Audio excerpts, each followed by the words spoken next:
Welcome, everyone. My name is Shirley Bailey. I'm a past president of the Frontenac Heritage Foundation. I'm here tonight in lieu of Christine Hebert, who's our president. She's out of town on a family function. So tonight I get to introduce our speaker, and I have a couple of things that we're going to do in advance of that. And one of them is, first of all, we're going to ask you to hold all your questions till the end of the presentation. And as you know, with Zoom, you folks don't need this because you're present, but those people who are here on Zoom, you can use the raise hand function, or you can also use the chat, and we'll answer your questions at the very end. So we will do a land acknowledgement, and I would like to just, say a few words about the Heritage Week event, and then we'll introduce Joel. So we respectfully acknowledge that we are on the traditional homeland of the Anishinaabe, Haudenosaunee, and the Huron-Wendat. We offer our gratitude to the First Nations for their care for and teachings about our earth and relations. May we honor those teachings. Thank you. So Heritage Week is an annual event, second week of February. It's dedicated to celebrating, promoting, and conserving cultural and natural, architectural, and archaeological treasures. Its importance lies in raising awareness, honoring community volunteers, fostering identity and belonging, and protecting irreplaceable heritage resources for future generations. So for 10 years now, the Frontenac Heritage Foundation has been holding events. They're sometimes book launches, sometimes panel discussions, always with food. And in the last 4 years, we've been collaborating with the Kingston Historical Society to do pretty much the same book launches. And tonight we'll hear from Joel Konrad. So I wanted to say too that last year was a special one for the celebration of the 100th birthday of Murney Tower. So that was a great event. So Dr. Joel Konrad is the manager of heritage planning at the City of Kingston. He's our speaker tonight. He has been with the city for nearly 3 years. He is trained in both historical research and heritage planning with more than 15 years of experience in the field of cultural resource management. Tonight, his topic is Kingston Heritage Now: Goals, Challenges, and Experiences. Joel has an extensive knowledge of heritage legislation, policy, practice, and conservation standards in both the public and private sectors. As a trained historian with a master's in history from the University of Ottawa and a PhD in history from McMaster, he has expert knowledge of archival research, data management, and heritage evaluation. Prior to working with the City of Kingston, he worked as the cultural heritage lead for WSP, which many of you will know is a very large consulting firm in Ottawa. He was there for about 4 years. So welcome, Joel Konrad.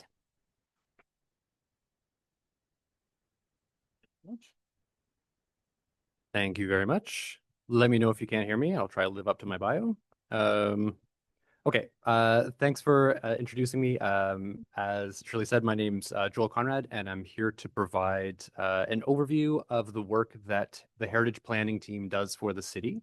And I'd also like to take this opportunity to thank the Frontenac Heritage Foundation and the Kingston Historical Society for the opportunity to speak with all of you tonight. Hope any of you who brave the weather, thank you for coming out. I know it was rough out there, particularly earlier this morning.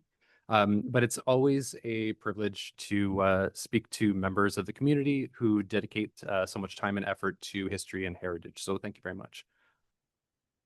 So my goals for the presentation today are to provide a brief description of the heritage planning team as well as its mandate. And then I'd like to go over some recent projects that the heritage planning team has been engaging in over the last several years. Then I'll focus briefly on the challenges that we've faced in working on these projects, and particularly I'll discuss some policy changes some of you may or may not be aware of, the market fluctuations and optics and all these things that have contributed to some of the challenges we've faced over the past few years. And then I'm going to discuss the successes, lessons learned, and goals. But I'm going to start off today by asking the question, why is cultural heritage important? And I'm sure for a lot of the people in this room, cultural heritage has an innate value. We often perceive its importance due to aesthetics or the connection that we have to heritage. But one of the things that the team and I try and do as often as possible is to kind of create these tangible links for people so that they understand why we do what we do at the City of Kingston. And these often can be categorized in three primary areas, and this is economic benefits, social benefits, and environmental benefits. And I'm just going to do I'm going to talk just briefly about these so we can all get on the same page. So economic factors. I think oftentimes when we talk about economic factors, and particularly in places in the city of Kingston in particular, we're talking about tourism. Oftentimes people come to the city of Kingston in order to experience the built environment. Had an opportunity to work on a project last year where several of us were able to engage with not with members of the community, but also members of or people who had traveled from afar, from Quebec, from other areas of Canada, through our heritage management plant project that we've been working on. And what we heard so often was that the built fabric of the city, as well as the waterfront, were just major draws. So tourism is a large economic engine within the city. Innovation in small business is also a driving factor. I'm sure if you walk down Princess Street, you'll note all the small businesses that pop up there. This is common across North America and throughout Europe, where smaller businesses will seek out heritage districts and buildings in order to start their businesses for a variety of reasons. And third, increased property value. There are several studies that have been done, most significantly a number of years ago by Robert Chipley, who have indicated that heritage conservation districts in particular contribute greatly to heritage property value. And social factors. So identity, sense of place, placemaking, these are important for a community, and heritage buildings create a unique sense of identity within a municipality. It also allows the opportunity to protect and celebrate communities and their cultural heritage, and not only dominant communities, but also minority communities as well. And we have several examples of that in the city of Kingston. And finally, it provides an opportunity for education. And finally, environmental factors. And when I talk about environmental factors, I'm speaking of the recycling of buildings and materials, the promotion of sustainable development, which I'll get into in a little bit, particularly adaptive reuse, and the existing buildings, the retention of existing buildings allows for capture of embodied carbon and reduction of landfill waste. The fewer buildings that are demolished, the fewer materials go into the landfill. I did a project a number of years ago, and it involved working on a large infrastructure project. And I was surprised to find, doing salvage for this project, that 50% of landfill waste is construction waste. And I was shocked by that. So any opportunity to reduce that landfill waste is, I think, a positive from an environmental perspective. So the heritage planning team considers all these factors, as well as numerous others, when communicating with Kingstonians. Processing heritage applications, supporting work in planning and buildings, and creating or implementing heritage policies. So the heritage planning team currently consists of 4 positions. There's a manager, senior heritage planner, intermediate planner, and heritage coordinator. And currently these positions are filled by myself as manager, and Ryan Leary as senior heritage planner, Nikki Kensett as intermediate heritage planner, and Jennifer Hay as heritage coordinator. We're located within heritage services in the city hierarchy. And we're there along with museums and heritage programming. Our primary function as heritage planners is to process heritage permits under the Ontario Heritage Act and ensure change to heritage properties adheres to provincial and municipal policies. But we also have a secondary function, And this includes numerous things. And it could be everything from contributing to planning studies that the planning department is doing, to reviewing building and planning permits, managing the Heritage Resource Center, which maybe many of you or some of you have visited, and as well as reviewing and updating municipal heritage policies. Our team is currently located at City Hall. We've been located in various places over the years, but we're currently in City Hall. And I want to stress here that this is the heritage planning team.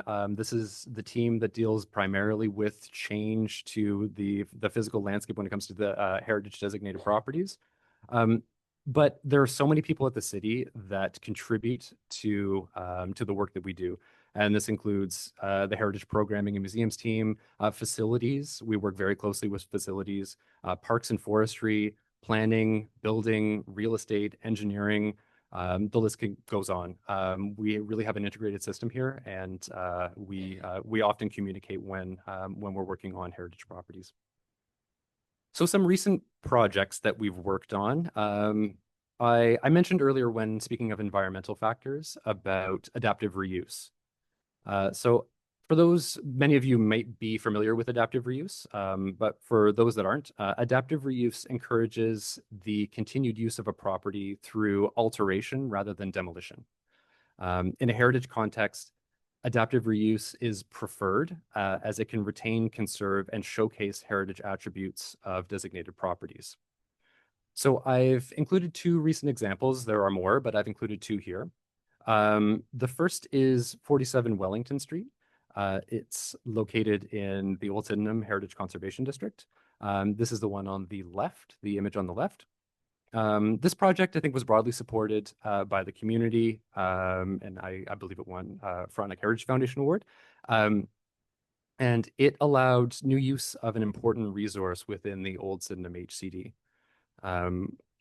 Several members of the Heritage Properties Committee were able to tour the building after it was complete, and several members of the Heritage Planning team also toured it. And it was very impressive, and I think everyone really enjoyed seeing such an important resource within the Old Sydenham HCD actually brought back and reused. The next project is the Agnes Etherington. So on the right, this is at Queen's University. So this project is a little bit more complex and a little bit more contested. While opinion wasn't unified on it, a balance was struck between the development and heritage conservation. As you'll note, the heritage building, the existing building, still sits on near the street and sits in front of the new addition. There was a former addition there that was removed, and this new addition is in the process of construction. So as I said, potentially more contentious, but the balance was still to focus on the conservation of the heritage resource while ensuring that that development did occur. All right. So beyond adaptive reuse, in terms of the projects that we've worked on, we've also focused quite heavily in the past number of years on designating new properties. This is for various reasons. One in particular that I will talk in detail about later on. But due to the changing provincial legislation, municipalities, have found themselves responding to a loss of a popular tool in heritage conservation. I won't get into too much detail, but we had an opportunity to have demolition control on properties that we felt had the potential to have heritage value. The provincial legislation was changed, and that tool was rendered ineffective in the same way that it was before. And the result of this is that municipalities across the province had to come up with a plan to protect heritage properties in the face of losing this demolition control. So Kingston's approach, there were several approaches that municipalities took across the province. Some decided to designate heritage conservation districts at multiple properties at a time. The city of Kingston chose to focus on pursuing single property designations. So we would identify each property and identify it, designate it individually rather than try and designate a large area. And this was done almost, the work for this was done in our department almost exclusively by our senior heritage planner, Ryan Leary. who worked on it almost all of his time during certain stretches. And his role in the project focused on researching and evaluating properties that would fall off the list, and then creating designation bylaws and reports to Heritage Committee and Council. And I oversimplified that. His job was much more complicated and much more laborious, but that was the essential goal there, and he did an excellent job.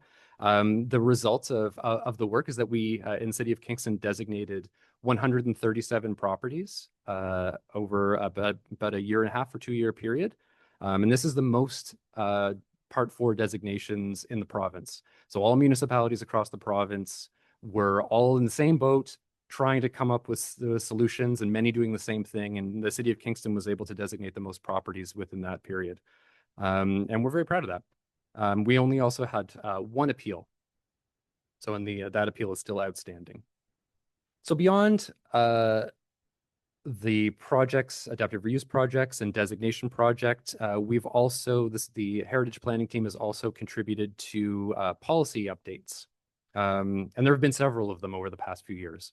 So the North Kingstown Secondary Plan, I'm not sure if anybody's heard of this or engaged in that, but this is a special planning area that focused on Montreal Street and the surrounding area.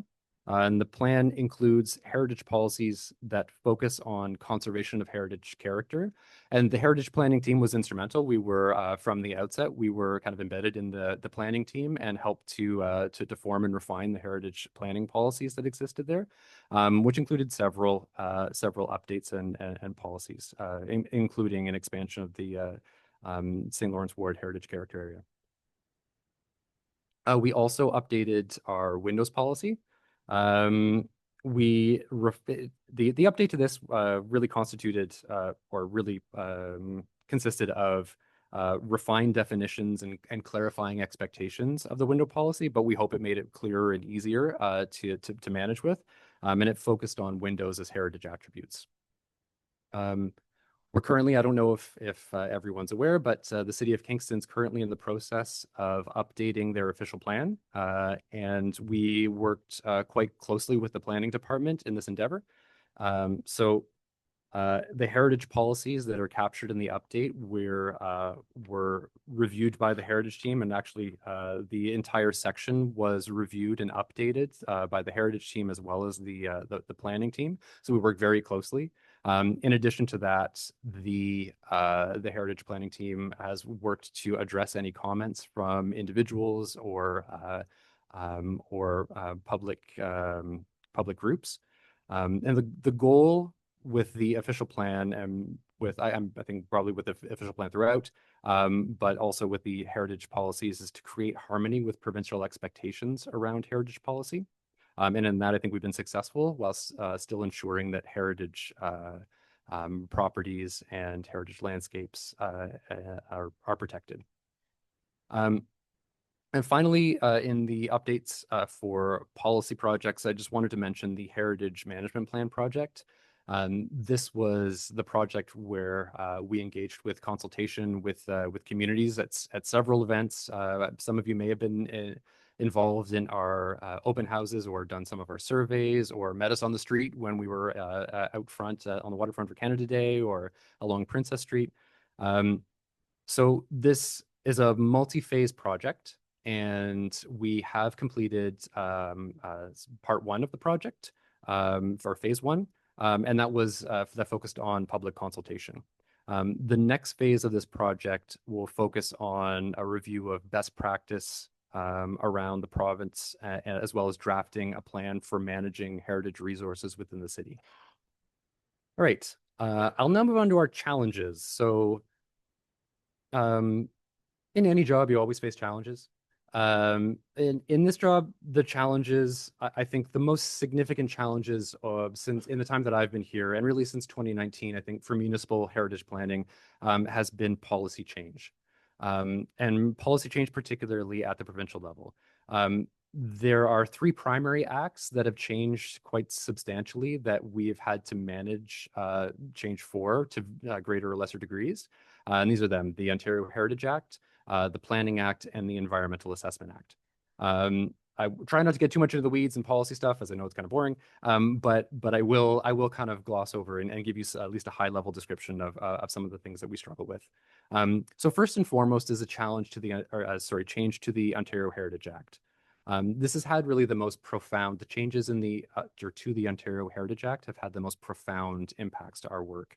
Um, the changes primarily cover process and process at various levels, but they have really changed the way in which we process heritage applications, the way in which we designate properties, and the tools that we can use in order to protect heritage within the municipality. Um, so, but despite that, there have also been some changes that I guess could fall outside of process and more towards going to what heritage is. And that's a change in the tool that we use to determine what is a heritage property. So this is a tool called Regulation 906, and there are 9 criteria that we use to determine whether or not a property can be considered for designation under the Ontario Heritage Act. Previously, there were you only needed 1 criteria in order to designate a property, and now you need 2. It doesn't sound like a significant change, but in practice, it does make a difference because there are very few properties in the province, I can think of none, that meet all 9 criteria. More typically, properties meet 2 or 3, maybe 4. So that was a significant change. And the other aspect that I should highlight, which is the picture here, is Bill 23. And this is the bill that enacted the change that restricted our use of listing or demolition control. But beyond Heritage Act policies and changes typically between 2019 and 2025, there have also been changes to the Planning Act. And these are some of these changes impact heritage planning. I'll give you an example. The ability to comment on design buildings, on the design of new buildings, if they're right beside a heritage designated property. Before there was a lot of ability for the heritage planning team to comment on how the design should look for these new buildings, and now we're unable to do that. They've limited the opportunity for us to do that. So that's another change. And then changes to the Environmental Assessment Act. This is something that is not as pertinent to heritage planning in a municipal context. But across the province, there are significant changes to the way that, for example, large infrastructure projects are done. So when the Ministry of Transportation is redoing Highway 401, the way that they do archaeology and heritage, it has changed over the past number of years. But I think the largest change has been to archaeology. So those are some of the broader policy changes. But now I'm going to talk about broader challenges. So those were very focused on policy changes, but some of the broader challenges that we've had, you might recognize, those of you particularly who follow the Heritage Properties Committee will recognize some of these challenges and will have dealt with some of these challenges. I think paramount among them is the question of insurance for heritage properties. So for those who aren't aware, insurance companies have in some cases substantially increased premiums for heritage properties, and in other cases have refused outright to insure them. And the team has attempted to address this issue through a variety of ways, through education, discussions with insurance companies, and working with council to provide incentives for heritage property owners. It is one of those challenges that has been around for decades, and there is an ebb and flow in terms of the response. And I think one of the ways that we can really connect this to the next item that I have on the list is here, climate, is that in a market such as this where there are questions around catastrophic loss due to fire, flooding, and oftentimes due to climate change, there are increased issues with insurance and people trying to limit liability. But it is an ongoing challenge that we're dealing with, and we're making some traction, which is great. The team has been doing a lot and working very hard to address this. Climate, as I mentioned, as climate changes, new challenges emerge. We've seen this through, across the board on a number of different disciplines, a number of different areas, but heritage is no different. Examples include accelerated material degradation or catastrophic events, flood and fire. Again, these will often impact heritage buildings, but they'll also impact abilities to get insurance, as I mentioned. And another more specific example that I thought I would include is the potential conflict between attempts to eliminate heat egress and from heritage buildings and the necessity for ventilation in these buildings. And I know this sounds a bit wonky, and it is, but it is this tension that I find quite often where there is a hope for engineers to create building performance to such a degree that they're locked down. But for those of us who understand materials in heritage buildings, the need to breathe is important for a variety of reasons. So this is a constant tension and challenge that we face. The next is development pressure. Again, this is one that is perennial. Development pressure, wherever people need new houses, this will always be an issue. And this kind of change occurs in every city. But right now in the city of Kingston, we're absolutely in a period of heightened change to our physical environment. Perhaps the most significant to this discussion is the increased pressure on the downtown, as I'm sure a lot of you have noted. And unfortunately, this change doesn't have to, but often does pit conservation of the built environment against proposals for housing and infrastructure. And really, it's heritage planners that sit at the nexus of this issue.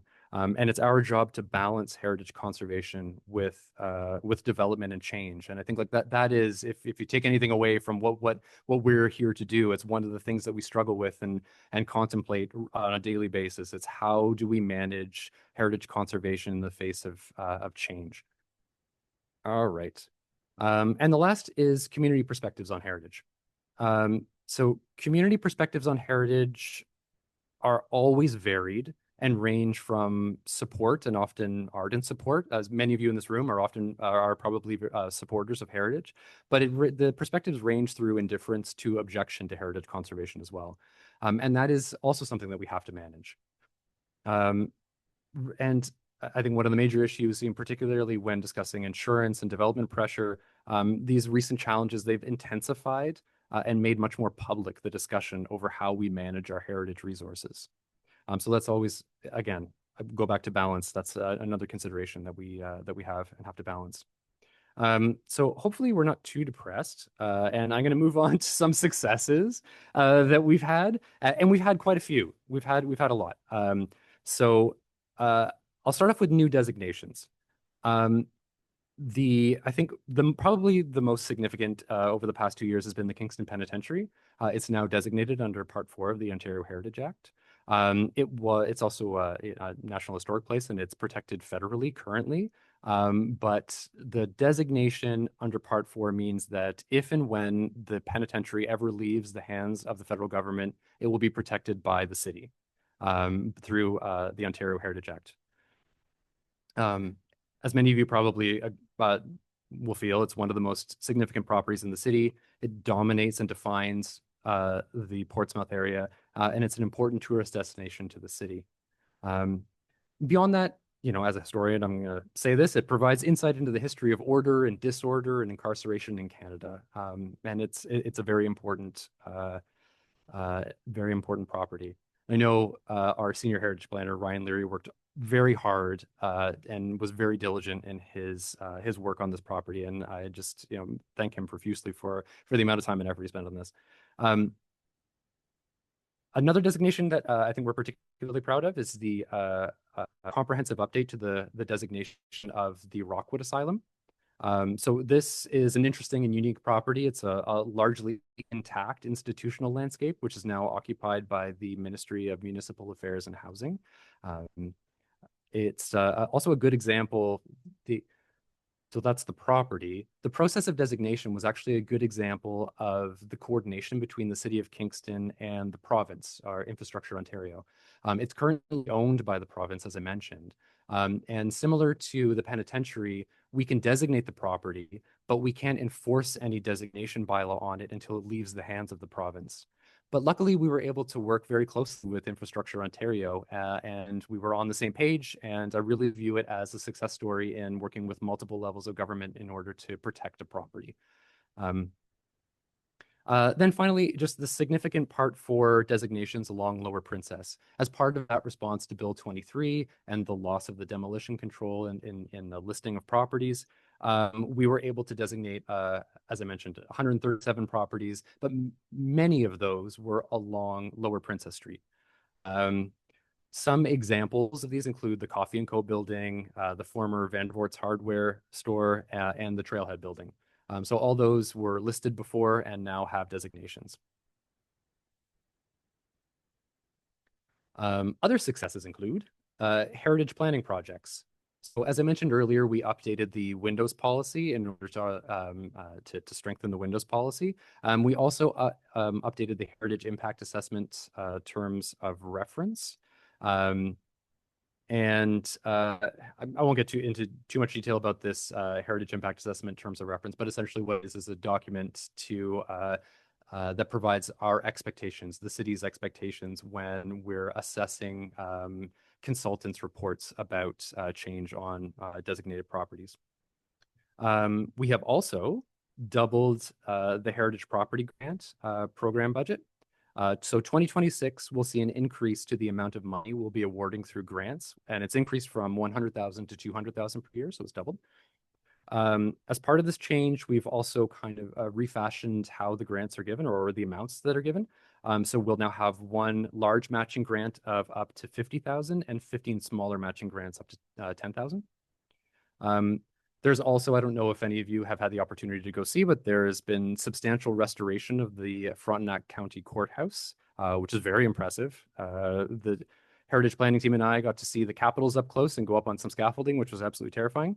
But the project took several years to complete, and the final work is wrapping up this year.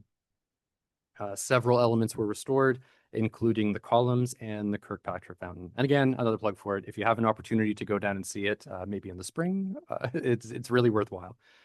And finally, we've had over 300 approvals for heritage works in the last 3 years. So the heritage planning team has worked very hard to ensure that applications for alteration to designated properties were processed promptly and thoughtfully. The team works with property owners to clarify questions regarding proposed changes, ensure adherence to policies and guidance, assesses impacts to heritage attributes, and communicates where alterations deviate from policy, provides conservation recommendations for council's consideration. We do all these things in the process of processing a permit. And it's complicated and often requires a lot of consideration and consideration that's behind the scenes. We also make attempts to encourage consultation with the community beyond what's required through the Heritage Properties Committee. Some of you may know that we have a Heritage Roundtable, and every time a heritage permit comes in, we recommend, and the Heritage Roundtable is made up of citizens who are heritage minded, who comment on these applications. And every permit that comes in, we recommend that the applicant go in. We can't compel them to, but we recommend they go in and talk to the roundtable prior so that they can get some feedback prior to submitting their formal application. And I guess I just want to say, as a member of the team, I'm really proud of the heritage planners who work so diligently and spend their time and energy to ensure that we're making the best decisions we can with the information that we have. All right, lessons learned. I mean, I've only chosen a few. I'll continue to learn, but here are just a couple that I've learned over the past number of years. First, engagement with community, colleagues, and other stakeholders is central. I always take opportunities for discussion, or try to always take opportunities for discussion. And I absolutely recognize the value of community in the process of heritage conservation. And when I say community, sometimes this is a catch-all word, but it's everything from coming to speak to you today to having a conversation with an individual at City Hall, to talking to the Frontenac Heritage Foundation or the Historical Society whenever a request is made, to talking to colleagues. We're lucky in Ontario that there is a network of heritage professionals in municipalities across the province that communicate with one another to discuss questions, concerns, and challenges and opportunities that we all have. And it's really that helps all of us do better work. So that's one of my lessons. Also, recognizing our role in heritage conservation is essential. And what I mean by this is that everybody in this room, everybody at City Hall who is engaged in heritage conservation, we all play a role, and recognizing the role of the heritage planner for me has been really important. We work within a policy framework and an attempt to balance development and heritage conservation goals. And it's really important for me to constantly tell myself, this is my role in the process. And as a part of that, I have to recognize what I can control and what I can't control in the heritage planning process. And finally, and this is something that the team also wanted me to bring up, is that balance and compromise are essential in this job. We always strive to try and have a balanced approach. And we try and ensure that our decisions are, as a mentor of mine once told me, they always have to be rational, transparent, and repeatable. So rational, can we justify why we're doing what we're doing? Transparent, does it make sense to people who view the decisions that we're making? And repeatable, if a rational person were to be engaged in the same process, would they make similar decisions? So those are my lessons. All right, goals for 2026. So first, our draft goals for heritage planning. We're currently in the process of trying to determine what's next in heritage planning, and which type of larger projects we'll work on. Some of our goals are tied to the heritage management plan work, establishing other long-term projects that we're working on, such as potential HEDs, heritage conservation districts, further refinement to the incentive program and how we might do that, and ongoing community engagement.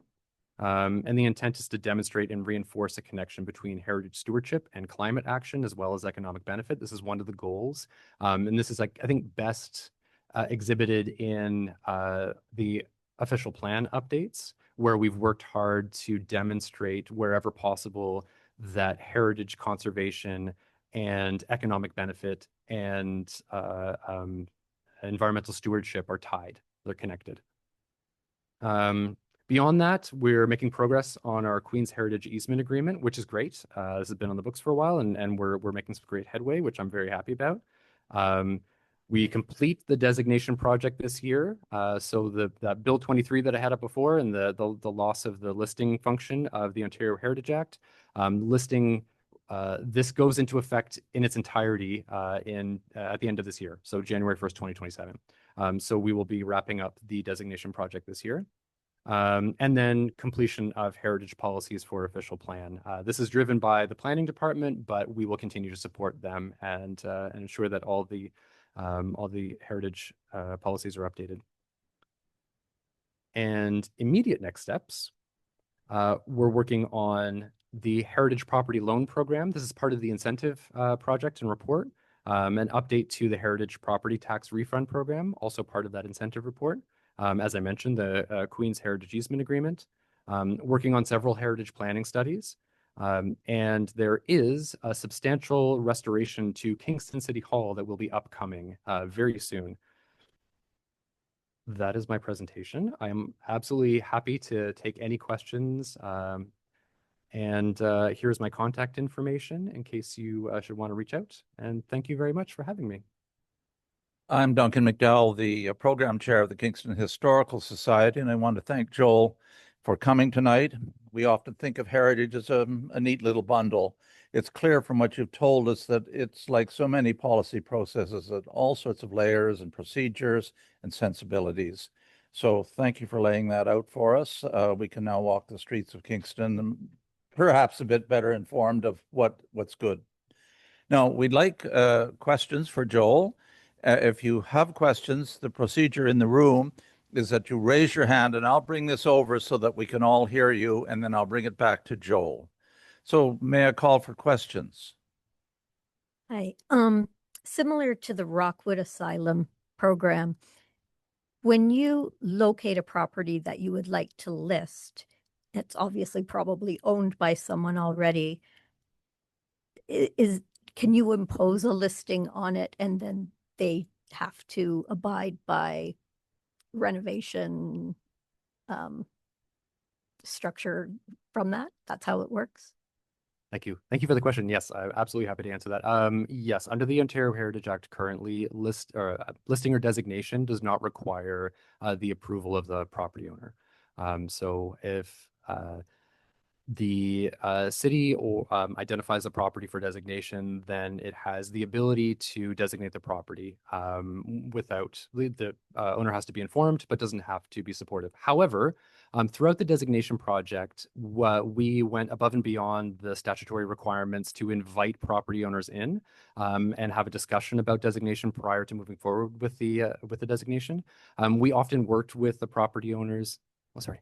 We often worked with the property owners to kind of refine the list of attributes and refine the designation bylaw before we move forward. And the result of that was that we had very few people that were very few people that, as I mentioned, only one appeal who were not supportive of the designation.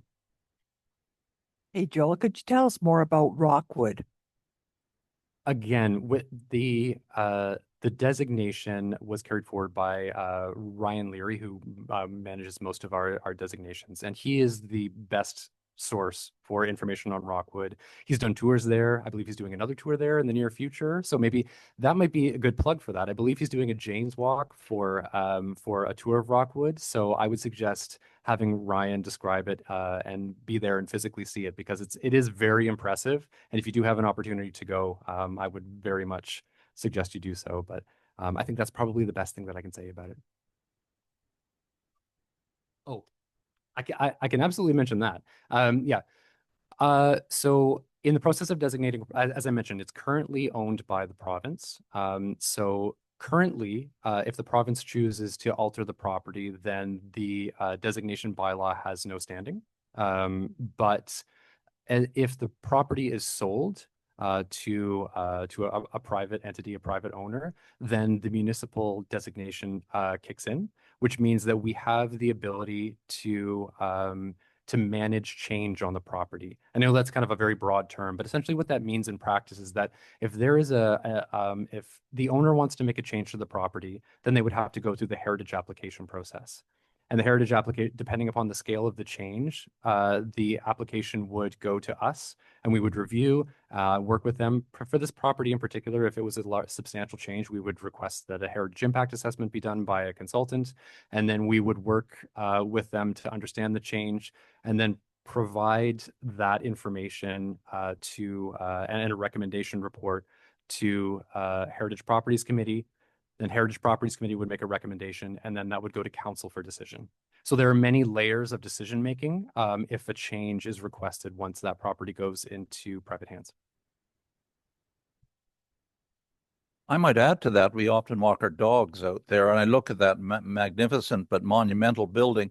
What is the challenge of finding a future use for that? As I understand, inside it's a very cellular kind of building for obvious reasons. What's your thinking on what could be done to preserve the heritage part of it, but make it a useful building? I think I will shy away from a direct answer to that question because really, as the heritage planners, we are largely responding to proposals for change and ensuring that heritage conservation is upheld in the face of change. I think if and when a private entity purchases the property, then there are any number of opportunities. I bring up 47 Wellington, which was a former schoolhouse, and it's been converted into a residential property. And I think, as I mentioned, it was not an overly contentious file. It won an award. I think they did a really good job. So I think there are any number of options for development on the site. But the designation ensures that not only do we have a seat at the table, but that we have a hand in, along with Heritage Properties Committee and Council, have a hand in directing how change occurs and to ensure that the heritage character of the area is maintained. Okay. Can you tell us what your favorite heritage property is in Kingston? That's a really good question. Okay, I'm gonna give you kind of a boring answer, and I'm gonna say City Hall only because I work there every day. And I honestly, I every time I walk to work through Market Square, I feel very privileged to work at City Hall. And I'm kind of always in on just the square generally. So I'm happy to be in that building. And so upcoming changes to City Hall, there's going to be a facade restoration, as well as work to the cupola, and some other isolated work throughout. But there substantial work will be occurring over the next number of years. Could you tell us a little bit more about the Queen's Heritage easement? You just mentioned that in passing. I'd like to know more about it. That's a very good question. So the Queen's Heritage Easement Agreement, there is currently a Heritage Easement Agreement that was created in 1998, and there is an update to it that we're currently in the process of completing. So there is a difference between a Part 4 designation or a Part 5 designation and an easement agreement. A Part 4 and Part 5 designation has a designation bylaw that outlines the heritage value of the property as well as the heritage attributes. Heritage Conservation District study is more complex than that. But a heritage easement agreement is essentially an agreement that in this case, the city and the property owner enter into, recognizing the heritage value and attributes of the property. And there are a number of reasons why a heritage easement agreement, we were talking about this today, there are a number of reasons why a heritage easement agreement is beneficial for Queen's University. One is the size of the campus, two is that it's a single owner, and three, we can include numerous properties in there and agree upon the heritage attributes, and where it's easier from a management perspective. We're all on the same page. So that's kind of where we're at. The timeline is relatively soon. We're currently in the process of updating the property descriptions. So all the buildings that will be identified as having heritage value on the property will have descriptions and lists of attributes. And the team is currently in the process of updating those and sharing those with our heritage working group. Once that's completed, then we will refine the policies that currently exist. That's already been partially done. Then we'll have to go to our legal team, and we'll obviously have to discuss this with Queen's University as well and their board of directors. So it's an ongoing process of negotiation, but that's where the heritage easement agreement stands. Why would insurers not insure these buildings? That's a good question, and one that we at the heritage planning team also struggle with. The province of Ontario has quite clearly stated that heritage designation should pose no change to insurance rates or the ability to get insurance. However, as I mentioned in the presentation, there are environmental changes that lead to a reduction of risk by insurance companies. And our understanding is that with more insurance policy or more payouts due to environmental change, insurance companies are trying to remove risk. And when I say remove risk, it often isn't a real risk. It can be just a check mark. And a designation bylaw is simply a check mark on a list of things that have to be considered on an insurance policy. And if they hit a certain amount of check marks, then there is a potential that it will be harder to get insurance. And this is part of the conversation that we're having with insurance companies, because the reality is that there's no difference for insurance from an insurance perspective. There's no difference for insuring a property built in 1885 that is not designated and insuring a property that's built in 1885 that is designated.